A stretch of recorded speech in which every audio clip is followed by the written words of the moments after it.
Kalau kamu seorang tenaga pendidik, kemudian kamu seorang motivator atau bahkan orang tua ya, mungkin aku bisa katakan sekarang bahwasannya sepertinya emang harus hati-hati dalam memotivasi orang lain, memotivasi siswa, oke, dalam rangka belajar ya gitu. Karena ketika seseorang salah dalam memotivasi orang lain untuk melakukan kegiatan belajar gitu, kekhawatirannya adalah itu akan berdampak juga, berdampak buruk kepada setiap proses yang dia lakukan dalam belajar tersebut, sehingga dampak buruknya yang lain adalah hasil belajarnya juga nggak akan sesuai dengan harapannya, seperti itu.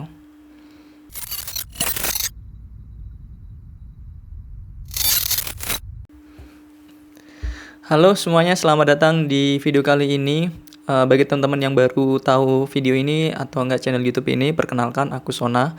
Aku adalah orang yang antusias terhadap literasi ya. Kemudian aku juga seorang business owner, pemilik toko buku online, buku SR. Nah, di video YouTube biasanya aku membahas tentang literasi, tentu aja tentang buku, tentang kepenulisan juga gitu.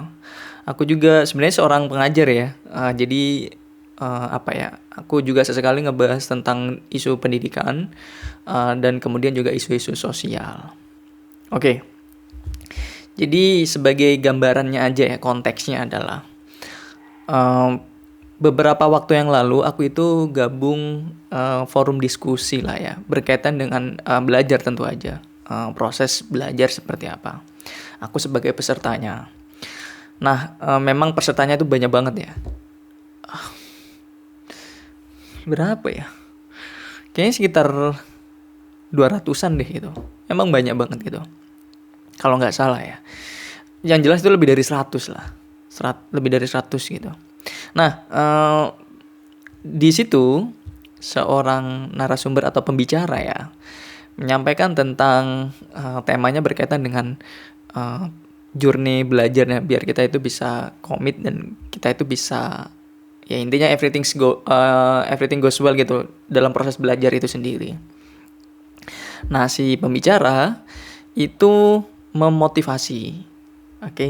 Dia mengambil konsep motivasi yang ini nih, batu, kerikil, dan pasir. Kalau teman-teman tahu batu, kerikil, pasir, maksudnya adalah jadi kita itu harus tahu kapan kita itu menempatkan batu, kerikil, dan pasir. Nah, anggap saja adalah ada sebuah wadah nih gitu, ya kan. Nah, biasanya para motivator itu bilang bahwasanya ya kita itu harus menempatkan hal yang sifatnya urgent terlebih dahulu gitu dalam hidup, dan juga sangat penting esensinya, dan itu diwakilkan oleh si batu.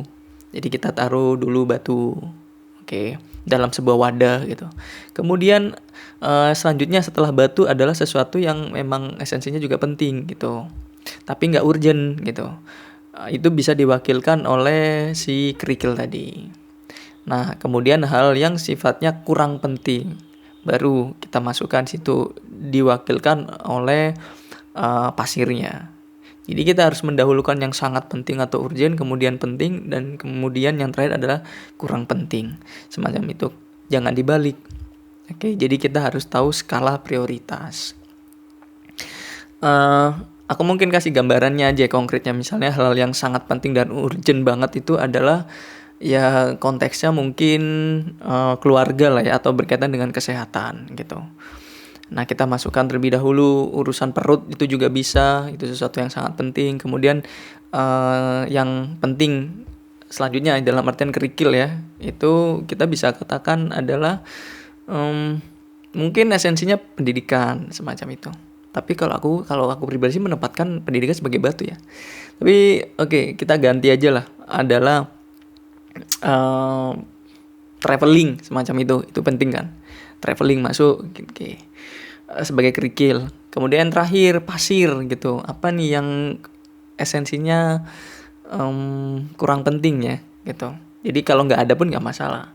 Ya mungkin adalah sepatu baru misalnya gitu. Kita masukkan. Jadi kita harus seperti itu dalam hidup, menempatkan skala prioritas gitu. apa dulu yang harus dilakukan dan seterusnya. Kalau kita udah tahu apa dulu yang harus kita lakukan, kayak gitu kan, kemudian apa, selanjutnya apa, segala itu alhasil pas.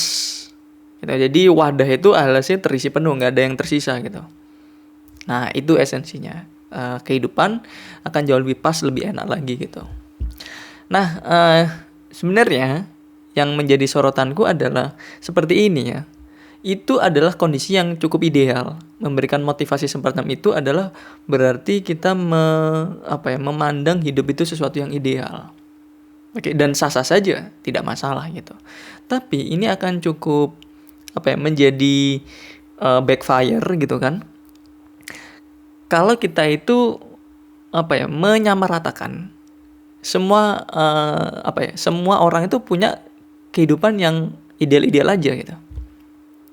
Oke, jadi ketika pembicara itu menyampaikan motivasi semacam itu, ya aku paham konteksnya gitu, aku paham gitu. Cuma aku mencoba untuk skeptis ya, bahwasanya ya di antara semua peserta itu kan nggak semuanya hidupnya ideal gitu loh. Ada juga yang hidupnya ya kesusahan lah gitu, atau bahkan gini, ada juga mungkin orang-orang yang hidupnya itu batu semua, maksudnya adalah ya semuanya urgent gitu loh. Nggak ada yang konteksnya pasir gitu. Ada mungkin dikit banget, hampir nggak ada lah gitu. Jadi isinya dipenuhi oleh batu-batu semua. Nah harus kayak gimana tuh kalau kayak gitu, ya kan? Nah ketika itu terjadi, ya kan, alhasil motivasi semacam itu nggak works, literally nggak works. Oke, kita harus menggunakan model motivasi yang lain dong gitu untuk situasional terhadap orang-orang yang demikian. Jadi di konteks itu aku paham kapan narasumbernya itu menyampaikan hal itu ya. Itu memang konsep idealnya gitu, teorinya memang semacam itu. Tapi sebagai pengajar, sebagai tenaga pendidik gitu kan, sebagai motivator, bahkan orang tua, kita harus tahu gitu loh situasinya semacam apa, kondisinya semacam apa ketika kita itu mau memotivasi orang lain gitu. Aku berbicara semacam ini karena aku juga pengajar, oke? Jadi seringkali aku dalam mengajar pun nggak asal-asalan dalam memotivasi gitu. Oke, jadi aku harus tahu dulu siswaku itu semacam apa gitu, biar aku tahu kondisinya semacam apa, situasinya semacam apa yang dia rasakan, latar belakangnya seperti apa. Kemudian aku pun bisa memberikan treatment yang pas. Dalam hal di sini adalah motivasi semacam itu. Oke, jadi kita nggak bisa, dalam artian ya, kita nggak bisa memukul rata setiap siswa itu kondisinya sama. Itu poin pentingnya gitu. Jadi bijaksananya adalah yang mesti kita lakukan adalah sebelum kita memberikan motivasi kepada siswa kita itu harus tahu dulu siswa kita ini kondisinya seperti apa. Oke, kita harus benar-benar, jadi di sini ada yang namanya personal approach. Oke, sebelum kita giving something to someone else. Oke, kita mesti tahu datanya kayak gimana tentang orang tersebut, tentang siswa tersebut. Oke, nah baru kita tuh bisa memberikan suggestion yang pas, motivasi yang pas buat dia gitu, yang notabene jauh lebih works semacam itu. Tapi memang sih ada resikonya adalah ya kita harus capek dalam artian sebagai pengajar, sebagai motivator, sebagai orang tua, memang dalam tanda kutip ya harus capek untuk tahu dulu, siapa orang yang ingin kita beri motivasi, gitu. Kita harus tahu dia dulu. Artinya kita harus ada effort lebih dulu, untuk memahami mereka. Nah, kalau semisal siswanya atau orang yang kita beri motivasi itu banyak jumlahnya, memang agak repot sih, gitu. Memang agak repot. Tapi caraku pribadi adalah ketika emang orangnya banyak atau siswanya banyak gitu kan, ketika aku mengajar, setidaknya aku memberikan alternatif motivasi. Jadi ketika menggunakan konsep batu, kerikil, pasir itu nggak works itu, kita pikirkan kan, siswanya banyak, pakai motivasi macam ini works nggak ya gitu. Nah, tetap kita sampaikan, tapi kita memberikan alternatif motivasi yang lain. Kita memberikan gambaran kondisi yang berbeda gitu. Ya kita gini ya, kita pun nggak bisa jamin alternatif tadi pun juga bisa works ke orang tersebut atau ke siswa tersebut gitu. Tapi setidaknya dengan memberikan opsi atau alternatif motivasi, Siswa itu tergerak untuk memilih, untuk berpikir, oh ada ternyata dua kondisi yang berbeda dengan konsep motivasi yang juga berbeda. Itu mana ya yang works buat aku? At least ada stimulus semacam itu. Alhasil si siswa pun bisa bergerak untuk memilih motivasi yang pas untuk dirinya itu seperti apa. Oke, kalau emang dua hal tadi itu dirasa nggak pas, ya dia bergerak untuk mencari motivasinya sendiri. Setidaknya ada stimulus semacam itu. Jadi kalau kita memberikan terlalu banyak alternatif motivasi kepada siswa yang jumlahnya banyak juga agak repot buat kita gitu. Tapi minimalnya adalah ya ada dua konsep motivasi yang kita sampaikan ke siswa kita gitu. Ya kita perlu adjust ya bagaimana cara menyampaikannya kepada siswa kita atau kepada orang lain tersebut. Oke. Lagi-lagi alternatif tersebut sifatnya adalah untuk menstimulus si siswa atau orang lain tersebut untuk berpikir memilih motivasi yang pas atau enggak mengengineer motivasi yang pas buat dia itu apa. Oke, sehingga ketika dia udah tahu oh ini motivasi yang pas buat aku gitu. Harapannya ya ada dorongan gitu. Ada dorongan buat dia untuk mengeksekusi proses belajarnya dengan baik.